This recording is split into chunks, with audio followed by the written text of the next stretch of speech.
Inside El Chapo's disturbing life in prison, Joaquín Guzmán Loera, better known as El Chapo, once controlled Mexico's drug cartels with an iron fist. Now, behind bars, his life is a far cry from the wealth and power he once had.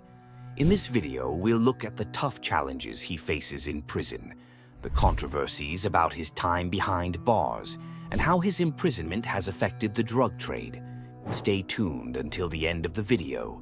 Joaquín Archivaldo Guzmán Loera, better known as El Chapo, was born on April 4, 1957, in La Tuna, a small rural village in Badiraguato, Sinaloa, Mexico. His family was poor, and his parents were Emilio Guzmán Bustillos and María Consuelo Loera Pérez. His father was officially a cattle rancher, but some believe he may have also grown opium poppies. El Chapo had two younger sisters, Armida and Bernarda, and four younger brothers, Miguel Ángel, Aureliano, Arturo, and Emilio.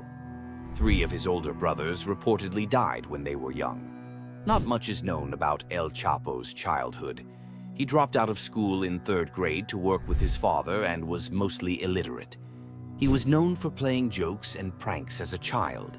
He was often beaten by his father and sometimes ran away to his grandmother's house to avoid the abuse. He tried to protect his younger siblings from his father's anger, which may have made things worse for him. Despite the difficult environment, his mother was a source of emotional support for him.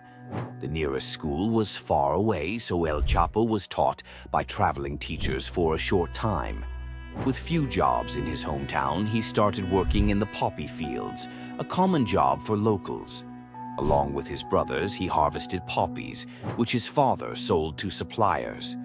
His father spent most of the money on alcohol and women, leaving little for the family. Frustrated, El Chapo started growing his own marijuana at age 15 to support his family. As a teenager, his father kicked him out of the house, and he went to live with his grandfather. Around this time, he got the nickname El Chapo because he was short and stocky. He eventually left his hometown in his 20s and joined the drug trade, working with his uncle Pedro Aviles Pérez, a major figure in Mexican drug trafficking. This was the start of his involvement in organized crime. Joaquín El Chapo Guzmán led the Sinaloa cartel, which produced and smuggled massive amounts of drugs like cocaine, methamphetamine, marijuana, and heroin to the United States and Europe. He used advanced methods like tunnels near the borders and distribution cells to move more drugs into the U.S. than any other trafficker in history. This made him very rich and powerful. Forbes listed him as one of the most powerful people in the world from 2009 to 2013, and the Drug Enforcement Administration, DEA, said he had as much power and wealth as Colombian drug lord Pablo Escobar. El Chapo was first caught in 1993 in Guatemala and sent to Mexico, where he was sentenced to 20 years in prison for murder and drug trafficking. In 2001, he bribed guards and escaped from a maximum security prison. A reward of $8.8 million was offered by Mexico and the U.S. for his capture. He was arrested again in 2014, but escaped in 2015 through a tunnel dug into his prison cell. In January 2016, after a gunfight, Mexican authorities captured him again. In 2017, he was extradited to the U.S., where he faced several criminal charges. In 2019, El Chapo was found guilty and sentenced to life in prison.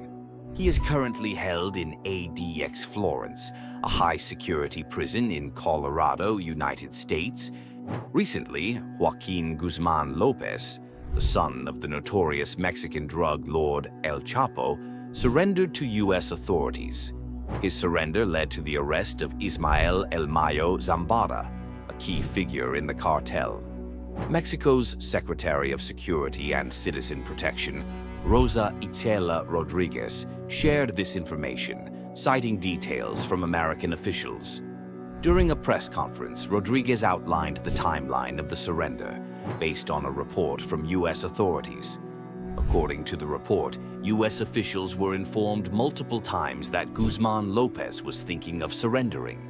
However, it wasn't confirmed until the actual day he turned himself in, with no prior warning. Emma Coronel Aispuro, the wife of Joaquín El Chapo Guzmán, is now free after serving a 3-year prison sentence for her involvement in her husband's vast drug empire. She spent most of her time in a Texas prison before being transferred to a low-security halfway house in California, from which she was released on Wednesday. However, her husband, El Chapo, will spend the rest of his life in one of the most secure prisons in the world, USP Florence ADMAX, also known as the Alcatraz of the Rockies. Located in Florence, Colorado, this federal prison houses some of the most dangerous criminals in the United States. El Chapo's notoriety stems from his history of breaking out of Mexican prisons. In 2001, he famously escaped in a laundry cart, and nearly 15 years later, he tunneled his way out of prison through a sophisticated underground passage. Once he was recaptured, he was extradited to the U.S., where he was convicted in 2019 of drug trafficking and sentenced to life in prison. ADX Florence is a 37-acre prison complex where El Chapo is located in an unincorporated area near Florence, Colorado. It is about 100 miles south of Denver and 40 miles south of Colorado Springs. This prison is part of the Federal Correctional Complex, FCC Florence, which has 3 different correctional facilities with varying levels of security. Most of the prison is above ground, but there is an underground corridor that connects the cell blocks to the lobby. Each cell has basic furniture like a concrete desk, stool, and bed.